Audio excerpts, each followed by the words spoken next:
Percuma belajar banyak teori tapi nggak pernah praktik, tak terkecuali dalam machine learning. Sayangnya, machine learning itu bukan hanya sekedar tentang ngeload model, ngelatih model, dan lihat akurasi. No, not enough guys. Karena machine learning dan data science lebih dari seputar itu. Oleh karena itu, kali ini aku bakal berbagi journey belajarku dalam membuat sebuah portofolio sederhana terkait machine learning. Namun, dengan konsep yang lebih mendalam. Nantinya aku bakal hands on maybe, dan kalian juga yang buat para pemula ML juga bisa ngikutin. So project ini nanti finally bukan hanya bermanfaat untuk diri aku sendiri tapi juga untuk kalian.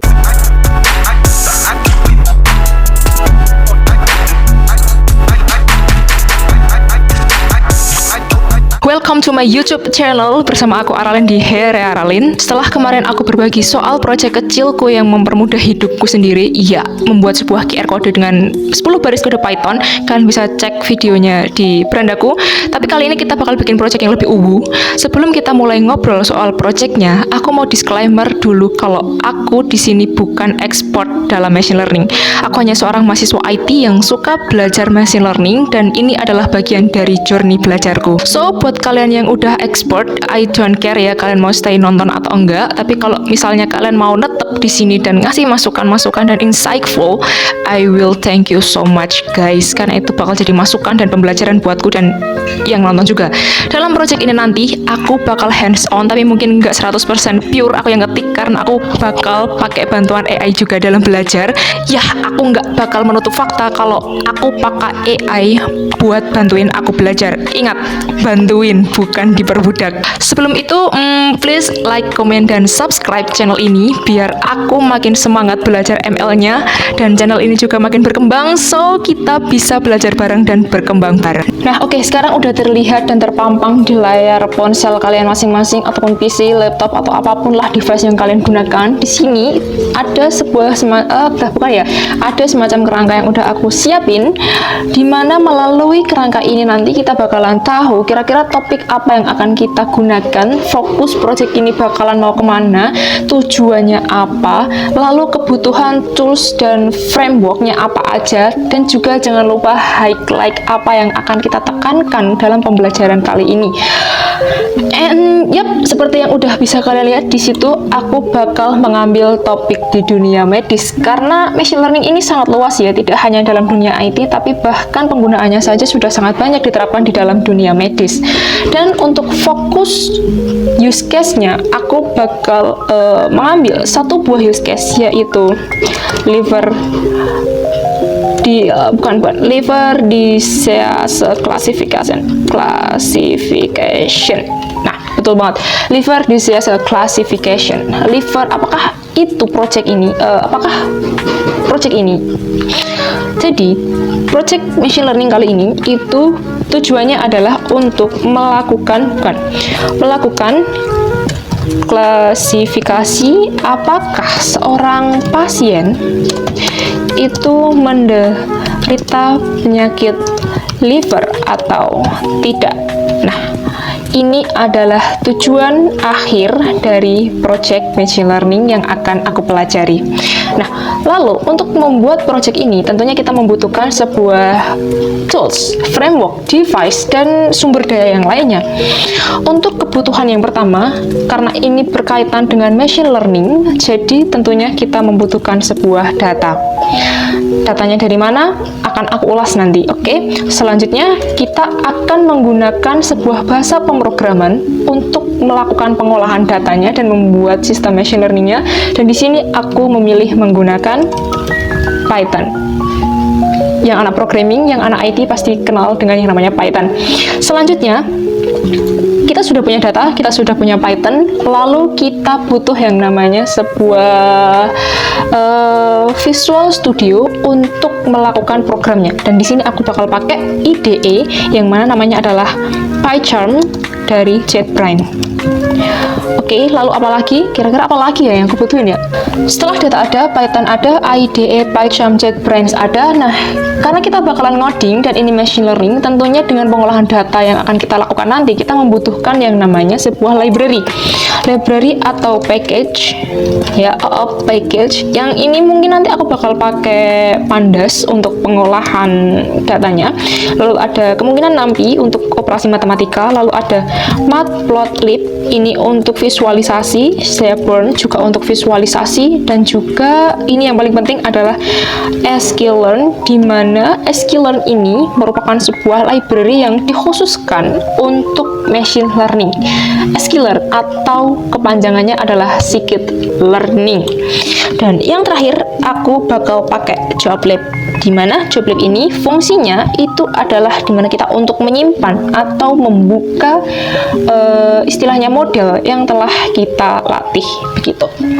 Selanjutnya aku kalau belajar biasanya itu butuh yang namanya sumber belajar atau source, semacam sumber rujukan, dan aku biasanya memakai salah satu sumber belajar di yang open source, itu namanya adalah Geeks for Geeks. Nah, aku bakal jelasin ini nanti, kita lanjut dulu aja. Dan yang terakhir, kira-kira apa? Yang terakhir tentu saja jangan lupa sahabat kita chatbot AI. Bener. Chatbot AI, coy. Aku nggak akan memungkiri, aku nggak akan munafik kalau aku anak IT tapi aku pecinta banget menggunakan AI chatbot, dan aku bakal gunain di sini yaitu adalah Gemini AI. Mungkin kalian bisa pakai chatbot-chatbot yang lainnya, entah itu ChatGPT, Grok, Cloud, ataupun DeepSeek, atau mungkin yang lainnya, jenis yang lainnya, karena banyak banget dan terserah kalian senyamannya. Tapi di sini aku bakal pakai Gemini AI. Nambah apa kiranya? Enggak ada kali ya. Mungkin nambah perhatian. Enggak. Oke, nah karena kita udah tahu topiknya apa, fokusnya apa, tujuan, kebutuhan, tools, framework, data, dan lain-lain sebagainya, kita di sini belajar. Aku pengen belajarku kali ini itu menekankan pada satu buah istilahnya highlight. Aku pengen meng-highlight bahwa sebenarnya machine learning itu bukan hanya tentang melatih model, bukan hanya tentang memperbesar akurasi, itu tidak, tapi karena kita bakal menangani sebuah kasus, apalagi ini di dunia medis, aku ingin menekankan terhadap understanding use case. Jadi nanti dalam proses pengolahan datanya, dalam proses exploratory data analysis, aku nggak akan cuma istilahnya cleaning dataset dan apapun itu yang mungkin familiar di telinga para programmer, enggak, tapi aku bakal belajar juga bagaimana memahami use case ini. Ini terkait dengan liver, dan aku nanti akan sedikit belajar mengenai apa sih itu faktor-faktor yang menjadi istilahnya indikator seseorang itu menderita liver atau enggak, dan itu nanti bakal menjadi acuanku untuk melakukan exploratory data analysis dan pre-processing data. Oke, kita langsung saja mempersiapkan bahan-bahan apa saja yang akan kita gunakan dalam project ini. Yang pertama, tentu saja kita, ya Allah, Masya Allah ayamnya, maafkan jago tetanggaku guys. Oke, untuk data di sini aku bakal ngambil sebuah data dari sebuah website atau istilahnya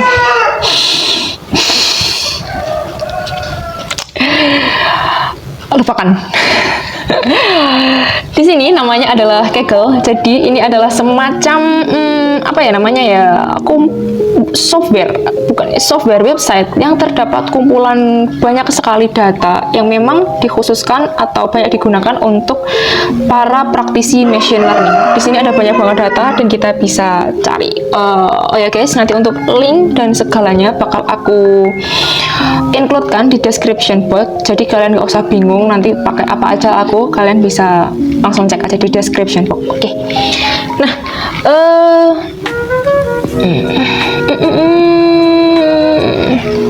di sini seperti yang udah kalian lihat, ini adalah dashboard dari Kaggle, dan di sini ada banyak sekali menu, ada home, competition, di sini ada competition juga yang biasanya diadain oleh Kaggle, ada dataset, model benchmark, dan etc. Aku bakal cari datasetnya di sini, dan tadi itu aku udah sempat menemukan datasetnya. Yap, ini data pasien penyakit liver. Kita buka. Good. Data pasien penyakit liver, about dataset, data pasien penyakit hati, versi ini telah dibersihkan ya.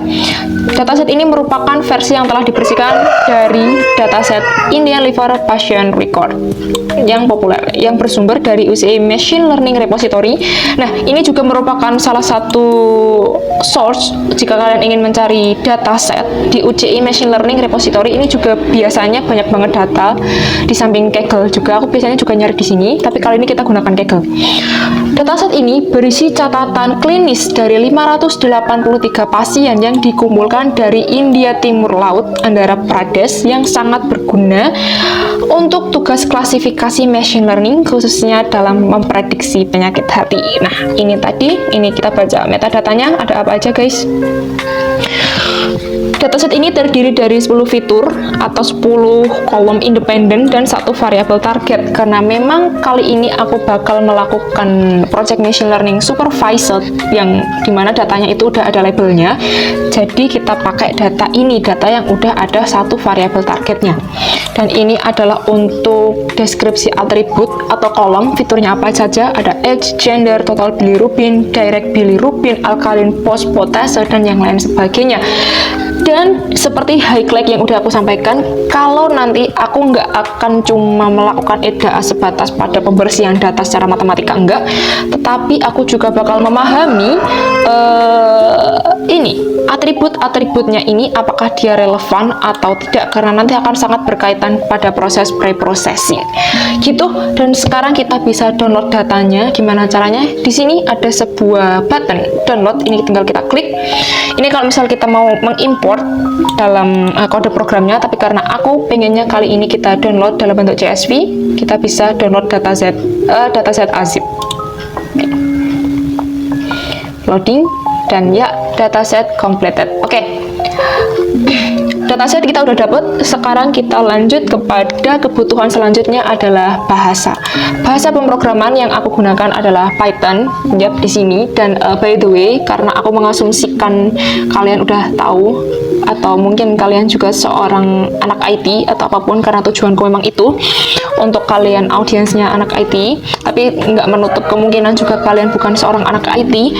Buat kalian yang mau tahu gimana cara instalasi Python atau beberapa IDE atau IDE yang akan aku gunakan, aku nggak akan bahas di video ini, tapi aku akan cantumkan link instalasinya, setupnya, konfigurasinya itu di kolom di description box. Oke. Nah, ini adalah bahasa Python. Kenapa aku pakai Python? Karena ini itu common use dalam dunia machine learning, dalam dunia pengolahan data. Selain bahasanya ini yang paling manusiawi menurutku untuk bahasa pemrograman, mudah, dan ya ini itu semacam bahasanya itu mudah dibaca, kayak cuman kita membaca bahasa Inggris aja. Nah, karena kita pakai ini, aku udah install ini di laptopku. Buat kalian yang belum install, silahkan install sendiri. Selanjutnya kita udah siapin Python, kita udah punya Python yang akan kita gunakan. Selanjutnya adalah kita bakal cari kode editor yang akan kita gunakan. Di sini seperti yang udah aku bilang, aku bakal pakai PyCharm dari JetBrains, the only Python IDE you need. Jadi ini memang khusus untuk Python guys, tapi nggak menutup juga kalian bisa coding HTML dan CSS di dalam sini, tapi ini memang khusus untuk Python, sangat dikhususkan untuk Python. Untuk instalasinya juga udah aku cantumkan linknya di bawah, kalian bisa sendiri kan, bisa kan udah gede. Nah, by the way, buat kalian yang males instalasi, kalian bisa gunain Google Collaboratory, itu free, yang didesain, bukan yang didesain, yang disediakan oleh Google. Modelnya sama juga seperti Jupyter Notebook, sama, karena di sini nanti di PyCharm aku bakal konfigurasi, integrasi, extension dengan Jupyter Notebook. Tapi aku bakalan tetap pakai PyCharm, kalian bisa pakai yang lainnya, VS Code, atau apapun lah, itu terserah kalian bisa pakai apa.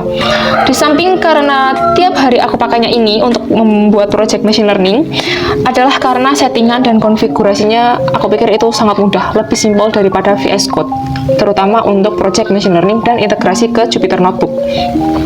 Kayak gitu. Next kita bakal ke sumber belajar kita, yaitu adalah Geeks for Geeks. Buat kalian yang belum tahu apakah itu Geeks for Geeks, jadi ini semacam sebuah website yang dimana itu berisi banyak banget sumber belajar yang berhubungan dengan IT. Ini mungkin 11-12 dengan W3 School buat kalian yang udah tahu terkait dengan W3 School ya. Cuman bedanya aku pikir itu W3 School lebih kayak course kan, tapi ini itu lebih ke menyediakan banyak sekali sumber bacaan dan artikel, dan aku pikir aku lebih nyaman menggunakan Geeks for Geeks ini daripada W3 School. Oke.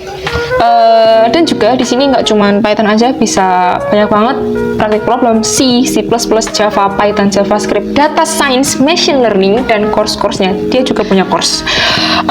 Dan by the way, rencananya aku nanti bakal menggunakan model tree based, itu decision tree, dan artikel ini nanti yang bakal aku gunakan untuk sumber, karena kita bisa searching di sini decision tree for machine learning.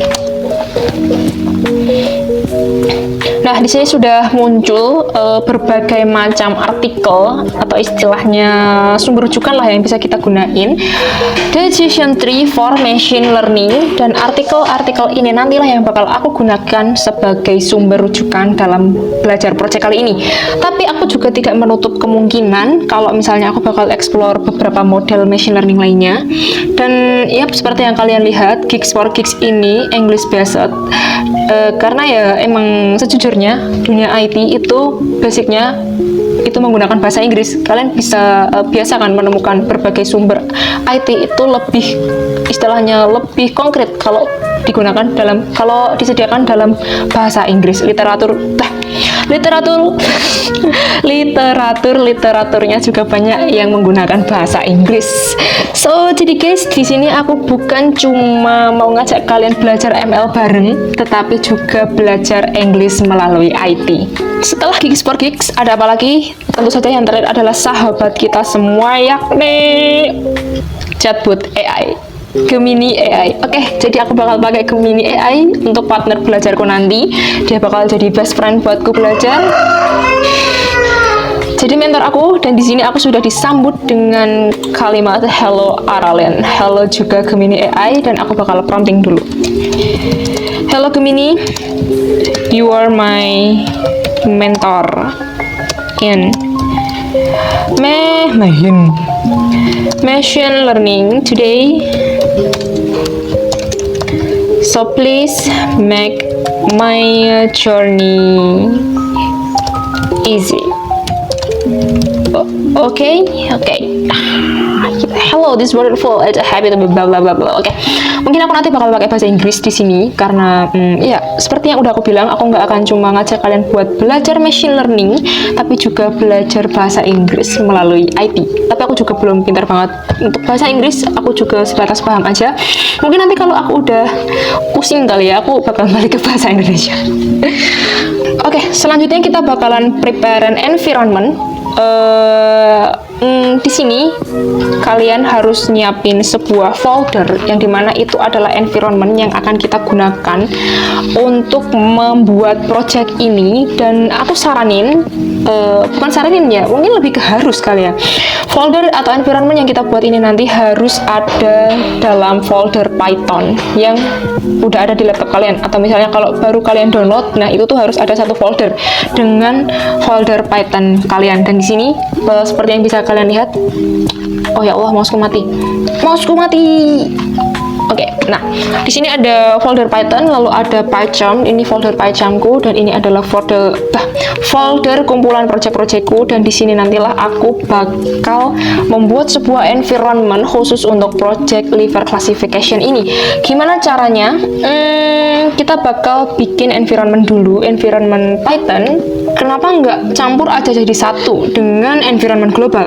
Ya karena kalau kita bungkus dengan environment khusus, segala dependensi, requirement seperti library, function, package itu bakal lebih spesifik dan nggak tabrakan dengan versi-versi istilahnya library, function yang lainnya yang di global, nggak bentrok dengan kebutuhan-kebutuhan yang lainnya, atau juga bisa dikatakan kita bakal menghemat memori. Ya, sekiranya begitulah. Oke, jadi kita bakal buat environment-nya terlebih dahulu. Di sini kita harus masuk dulu ke CMD. Ingat, di dalam folder ini kita masuk ke command prompt. Seperti ini. Nah, kita sudah ada di command prompt. Gimana cara membuat environment-nya, Aralin? Oke, caranya itu simpel banget. Kita tinggal ketik Python min m fanv lalu nama folder yang ingin kita gunakan sebagai project ini. Di sini aku bakal bikin nama folder liver classification. Nah, ini nanti liver classification akan menjadi nama environment kita, sekaligus menjadi folder yang akan membungkus segala macam file yang kita gunakan dalam project ini. Kalau sudah, tinggal kita enter. Oh ya, kalian terserah mau kasih nama apa, tapi saranku yang relevan dengan project ini.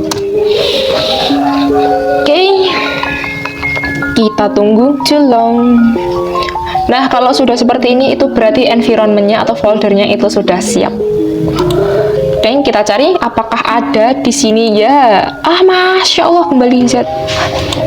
Nah, liver classification sudah ada di sini, dan jika kita buka, apakah isinya? Nah, isinya adalah